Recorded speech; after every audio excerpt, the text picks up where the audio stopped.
Hi, I'm Anna from Gnosis, and today I'm going to present our main product that is most widely known in the prediction markets. Except for that though, we are currently building a decentralized exchange which is preventing the issue of front running, and it's also very cost efficient on gas prices, so you should actually check that one out as well. And apart from that, we have a third product which is the Gnosis Safe. It's a mobile phone application which enables you to set up a multi-signature wallet on your personal devices. We will have a team edition and a personal edition, and it will be extremely user-friendly. So stay tuned, this will launch in Q2 this year. And except for that, I will continue watching this presentation, please, because I will explain more how our prediction markets work. But on top of that, I would like to mention that we have a developer incentivization challenge running right now. It's called Gnosis X, and if you're a developer, definitely check it out. You can win $100,000 worth of GNO tokens by building on top of our prediction market platform. And please continue watching and try to find out more about our product. Thank you for coming here tonight. Quick question. So a lot of people know Gnosis. I guess most people know Gnosis because of prediction markets. Who knows that we are also building a decentralized exchange? Okay, that's already a lot less. Who knows that we are also having a multi-signature wallet? That's a little bit more. And that we are building Gnosis Safe, a mobile phone application for the multi-signature wallet. Okay, there's nobody. So next time I should probably focus my presentation more on the ones that are a little bit more unknown. But since we had one meetup already in Tokyo, I think 2 weeks ago, and that was centering about the decentralized exchange, I was gonna give a little bit more of a deep dive into the prediction markets today. Prediction markets, what are prediction markets? Let's see, imagine that you would like to know today already what is going to be the housing price in a certain street in Shibuya in April 2019. So you might be interested in buying a property, right? So this could be an interesting information to you. Is the price going to increase or decrease, stay the same, whatever? So what would you do today to figure out, to get this information? You could either do some research, you could ask your broker, but then if you ask your broker, what could happen is that he has his own interests, you know, he wants to sell you the property, so he's probably, even if he has better information that the prices are going to decrease, he wouldn't tell you because he wants to make business with you now. You could also use something called house price calculator to figure out what's the price of the property, but this is usually only telling you the price as of now. And also what could happen is that you're asking different sources and they give you different information. And then how would you judge which information is actually the correct one? So this is where you start using prediction markets. So what prediction markets do is they make the different outcomes of an event tradable. This way, it's possible to get everyone involved and everyone who has inside information on the event that you're interested in to give price that information, and this way aggregate the wisdom of the crowd. So not just gather information of a single party or two parties, but of everyone who could have potentially information on what you would like to know. So the price for the outcome of the different outcome tokens that you create, they reflect the likelihood, the probability of this outcome to actually become true. Why do we put it on a decentralized platform of Ethereum? This is because it enables you to gain access, global access, to global liquidity pool, meaning everyone can get involved. And there are centralized platforms, but sometimes they get shut down in one country. And then obviously, again, you have the problem that you don't get everyone involved.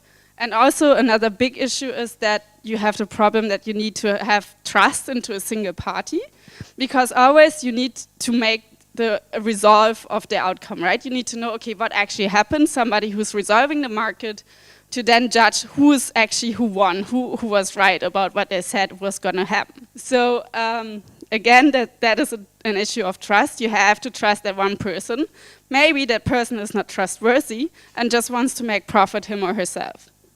So this is why we decided, okay, let's have a global liquidity pool, let's build it on Ethereum.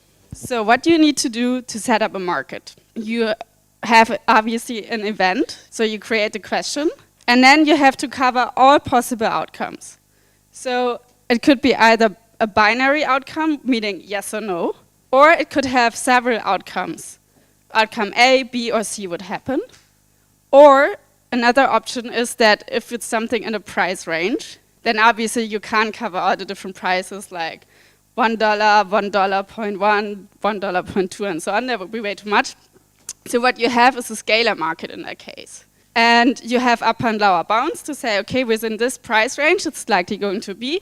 And then people would start predicting what they think what price range it's going to be. And so the final outcome will be somewhere on that scale. So the creator of the markets also needs to provide the liquidity, because what we are using is an automated market maker, which ensures that there's always liquidity in the market. That means whoever wants to trade at what point of time for whatever sort of outcome token he wants to achieve, he can buy it. And last but not least, there is an oracle, obviously, that you need to choose for, who is going to resolve the market. Yeah, and then the currency the market is created in could be any sort of ERC20 token. Whatever token the market is creating in is also the one that people start investing into the market. How does it work? Is whatever value of the different outcomes, it's always between 0 and 1. And the total amount of value is always 1. So adding up the value of all outcomes, the max is adding up to 1.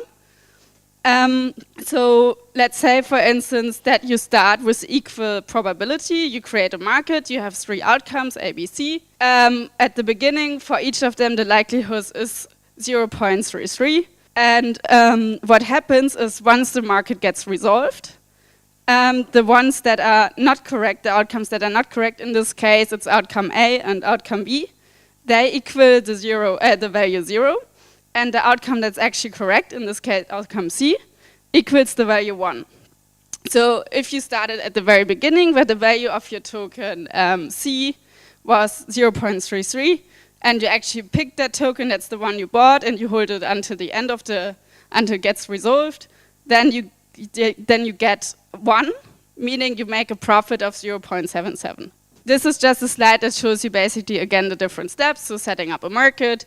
This has the question of what is going to be the gas price on April 31st. I think on the slide it still says 1st, but this has been in the past, so make it April 31st. What are the different outcomes? Could be it's below 20 GWI, it's 20 GWI, or it's above 20 GWI. And then you see how the markets are resolving. Like first people believe outcome A, and then over time you can see, okay, it's probably C, it's above 20 GWI. So there is many use cases what you can use prediction markets for. And there I will just go into 3. The first one, most widely known, is to aggregate information. This could be something, for instance, if you want to sell a painting and you want to know what's going to be what is actually the value of that painting. Or it could also be, for instance, in the construction industry. You know, it's an industry which has millions of money behind it. And it could be very valuable information for people who are building, for instance, in this case, the Berlin airport, to actually know by what point in time is this going to open.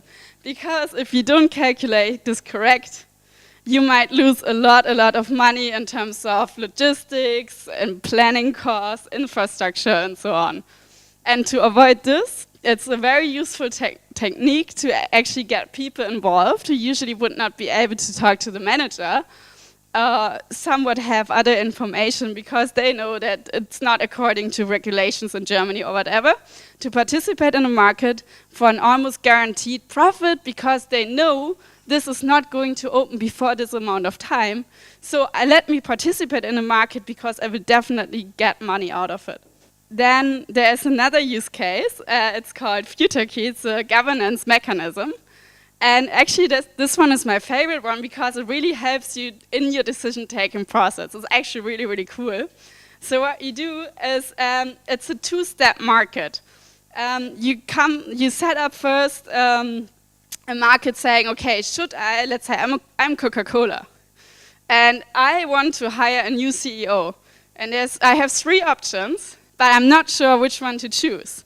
But I know my aim is that I ultimately have the biggest revenue until 2019. I want to have the highest revenue. So I'm not sure, should I hire Hansen? Probably not a good idea.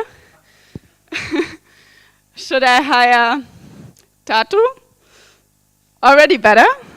Then none of you guys. Let's say Chao from Melonport. Sorry, not from Melonport, from MakerDAO. Sorry for that. Could be a good idea, but I still don't know. Okay, if I choose that person, what is going to be the largest revenue? So what I do is I set up this market and people participate and they say, okay, if I choose option A, I think that was Melonport, the revenue is gonna be low. So don't go for that one. And then I have another one, market B, outcome B, okay, Tatu. And then it's like, okay, the outcome is, what is the value then? And then for Chao as well. And then in the end, the company Coca-Cola would then decide, okay, the market tells me if I choose Chao from MakerDAO, then the revenue is going to be the highest. So I hold myself responsible to what the market tells me to do. And the good thing is that everyone who got involved in the market who ultimately said that if you pick Chao, the revenue is going to be the highest, only make profit out of this if they were actually right. So you make them responsible for their beliefs, because otherwise there wouldn't be any profit for them.